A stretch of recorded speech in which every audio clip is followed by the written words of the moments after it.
Hi hello welcome to AKS news zone. Bellamkonda Srinivas, Nara Rohit మరియు మంచు మనోజ్ కలిసి నటించిన మూవీ భైరవం. ఈ మూవీ సమ్మర్లో రిలీజ్ అయ్యి రన్ని కంప్లీట్ చేసుకోగా ఫుల్ రన్లో ఈ మూవీ ఎంతవరకు కలెక్ట్ చేసింది, అలాగే భైరవం మూవీ బ్రేక్ ఈవెన్ని రీచ్ అయిందో లేదో తెలుసుకుందాం పదండి. ఈ వీడియోని పూర్తిగా చూసి మీకు నచ్చినట్లయితే లైక్ చేయండి, షేర్ చేయండి, అలాగే మన ఛానల్ని సబ్స్క్రైబ్ చేయకపోతే సబ్స్క్రైబ్ చేసేయండి. భైరవం మూవీ ఆడియన్స్ నుంచి పాజిటివ్ టాక్ని సొంతం చేసుకొని ఫస్ట్ వీకెండ్లో మంచిగానే కలెక్షన్స్ని సాధించిన వర్కింగ్ డేస్లో భారీగా డ్రాప్ అయ్యింది.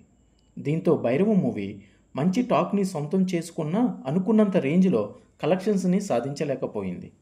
భైరవం మూవీ ఫుల్ రన్లో సాధించిన కలెక్షన్స్ని గమనిస్తే నైజాం ఏరియాలో 3,24,00,000 వరకు షేర్ని, సీడెడ్ ఏరియాలో 1,08,00,000 వరకు షేర్ని, ఆంధ్ర ఏరియాలో 3,71,00,000 వరకు షేర్ని సాధించి మొత్తం తెలుగు రాష్ట్రాల్లో 8,03,00,000 వరకు షేర్ని, 14,50,00,000 వరకు గ్రాస్ని సాధించింది.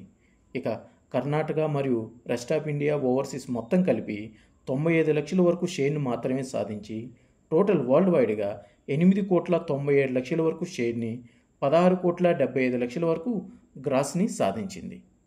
భైరవం మూవీ యొక్క బ్రేక్ ఈవెన్ టార్గెట్ 17 కోట్ల వరకు ఉండటంతో ఫుల్ రన్లో 9 కోట్ల వరకు షేర్ని మాత్రమే సాధించి 8 కోట్ల రేంజ్లో లాస్ని సొంతం చేసుకుంది. Thanks for watching.